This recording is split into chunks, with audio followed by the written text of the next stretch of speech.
মাসে। আর এখানে করে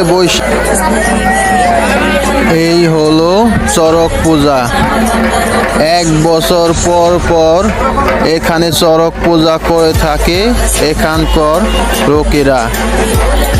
অন্যান্য জায়গাতে চড়ক পূজা শেষ, আর এই বৈরালে চড়ক পূজা শুরু। কারণ হলো অন্যান্য জায়গাতে মহাদেব পূজা করে চৈত্র মাসে, আর এখানে করে বৈশাখ মাসে। এরা করে কাল বৈশাখীর পূজা। এইভাবেই এখানকার লোকেরা করে আসতেছে প্রত্যেক বছর বছর। এই যে দেখুন ছেলেটা কত সাহস, ঢাক নিয়ে তারপরে ঘুরতেছে। আমার ভিডিওতে একটা লাইক আর এই ভিডিওটা বেশি বেশি করে শেয়ার করে দিবেন। ওম নমঃ শিবায়।